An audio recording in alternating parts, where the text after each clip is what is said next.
बिहार, जिसके माथे पर वक्त की व्यवस्था की समीक्षा का अलार्म तो बजाती है, लेकिन वोट बैंक के खर्राटों से लाचार राजनीति के धुरंधरों को स्नूज करके किनारा करना ही पड़ता है। बिहार, जिसकी नजरों में मापदंडों का ऐसा कोहरा है जिसमें सामान्य वर्ग का कोई बच्चा 21 वर्ष में बूढ़ा हो जाता है और दूसरे वर्ग का कोई लड़का 28 साल में जवानी के ठुमके आरक्षण के डीजे पर लगाता है। बिहार, जहां गणित में निगेटिव अंक पाने वाला व्यक्ति सिस्टम के माइनस से गुणा करके इस प्रकार पॉजिटिव बन जाता है कि नौकरी तो अकेले में घर बुलाकर कहती है, ए जी हमको रखिएगा। तालियों की गड़गड़ाहट में न्यू इंडिया का नारा भले ही भावनाओं की थाली में संभावनाओं को सजाकर निकलती तो एक सुनहरे भविष्य की तरफ है, लेकिन समझौतों के लहर में अतीत के बुलबुले यकीनी तौर पर हैरान तो करते हैं। चलिए माना, अपने मूल उद्देश्य की पूर्ति के लिए आरक्षण की यह व्यवस्था संसद, प्रदेश के साथ साथ सिविल सर्विसेज जैसी संवैधानिक संस्थाओं तक तो ठीक थी,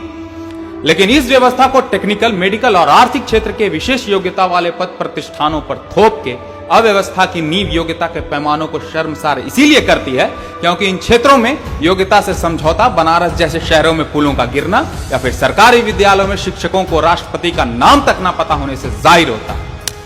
देखिए, हिंदुस्तान की गलियारों में प्रतिभा तो उस कंकड़ की तरह है जिसे वक्त के हथौड़ों से पीटना ही उसके भविष्य के नक्काशी का आधार बनती।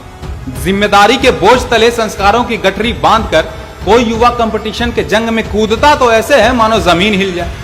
मन को बहला फुसला कर कभी दिक्कत हो तो 3 इडियट्स वाला ऑल इज वेल सुनकर प्रतिस्पर्धा का श्री गणेश भी कर देता है, लेकिन वर्चस्व की इस लड़ाई में जब उसके पास होने का फैसला उसकी कलम नहीं बल्कि उसके जात करने लगे तो अध्ययन के नाम पर प्रतिभा का चीर हरण किसी नैतिक दोगलेपन से बढ़कर कुछ नहीं।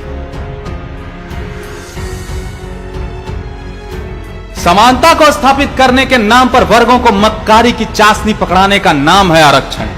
समुदाय विशेष को सिर्फ जन्म के आधार पर अंकों की मुफ्तखोरी का अद्भुत आयाम है आरक्षण। अद्भुत इसलिए क्योंकि जन्म के समय अगर किलकारियों की आवाज से जात पात पता चल जाती तो साहित्य के हर एक कोने से शब्दों के माटी से ऐसा महल बनता जिसमें लोगों की नुमाइंदगी उनके कर्म से नहीं बल्कि आन बान और शान से बनी आरक्षण के शीश महल से होती। इसीलिए वक्त की यह मांग है कि बदलता हिंदुस्तान बदलाव की एक ऐसी कहानी लिखे, बदलता बिहार बदलाव की एक ऐसी कहानी लिखे जिसमें अवसरों की समानता ही भविष्य की पहली ईंट साबित हो। भविष्य जो विद्यमान हो, भविष्य जो कायनात के गगन में दैदीप्यमान हो,